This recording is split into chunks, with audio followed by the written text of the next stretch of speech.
This tutorial is for the key fob ear holder. I made them several years ago and I unfortunately cannot find the written instructions that I had. So for me these are scrap busters, so I put them in with certain orders or as an embellishment. I think a lot of people have used them as like fish extenders, I think is the word, or pixie dust at the parks, leaving them in different places. So here I've just put my stabilizer on my hoop. There is no placement stitch. You can do this stitch twice if you need a placement stitch, but I just take my scraps and put it on my 4x4 hoop. It's going to complete an outline, and I will show you that to you here.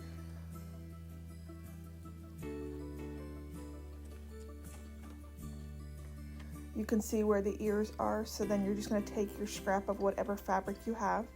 I used a waterproof canvas that went with a bag that I had just completed, and you can see me cutting off the scrap pieces here.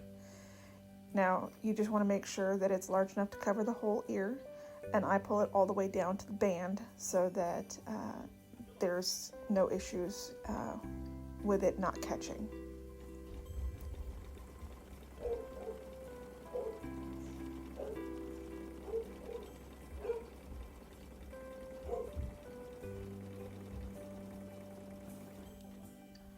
So all this is going to do is stitch down your ears. I do them one at a time.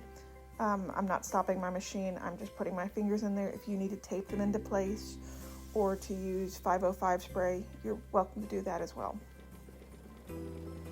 Once this step is completed, you're just going to trim back your ears.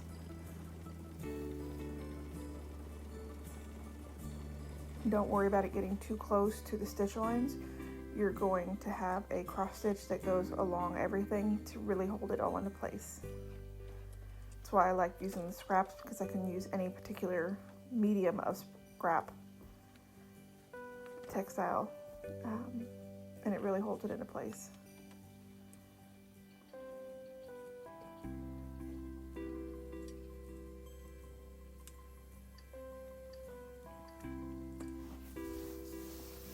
So here you can see the ears. I'm going to put the hoop on the wrong way, and then I'm going to go ahead and put it on the right way. And I'm going to do the outline. Now, you can do one of two things at this point. You can put your backing on now, or you can do your backing on the next step, which is what I did. You can even put your backing on in the beginning and make sure that your bobbin thread matches, and then you can have a double-sided ear. That is completely up to you. I made this so that it's not dictated by what I wanted, but what everybody else wants it.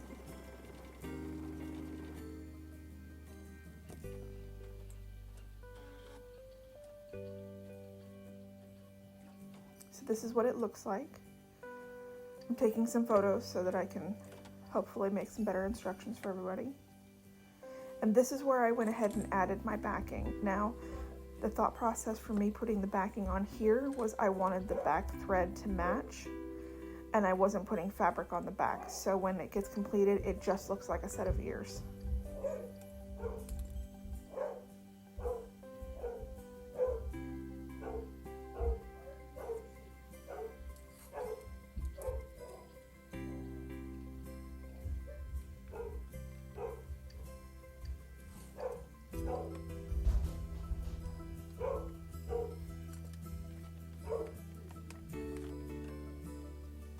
So we're going to return it to the frame. I've just held it into place with some painter's tape. Easily removable, doesn't gum up my machine, so it worked well for me. I've changed my bobbin thread and I've changed my top thread. So this is going to be like an accent thread. For me, I chose the same blue that is on the background.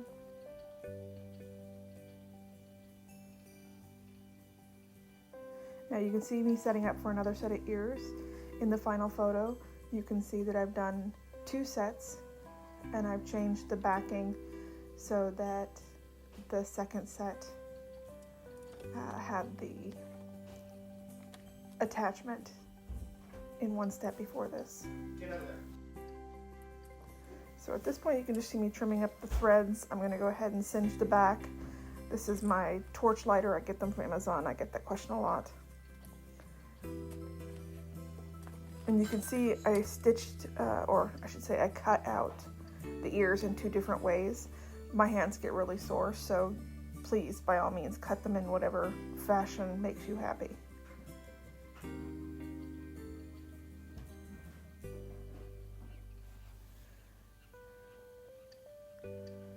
This is sped up by 10%, so you can see how long it took me. It was about 2 minutes and 30 seconds for me to cut this out because my hands were sore.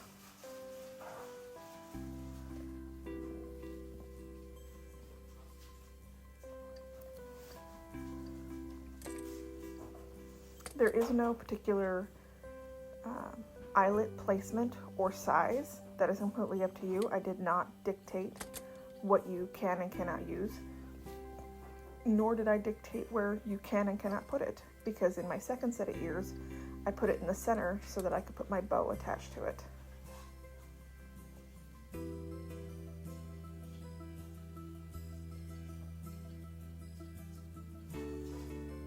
So here you can see I needed a little extra strength, so what I do is I just put it on my table and I go around the outside of the eyelet to really get that secure, and then I'll use my eyelet press and get that into place.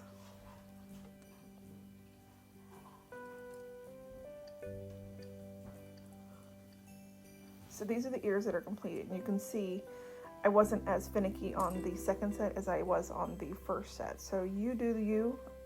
They can come out however you choose.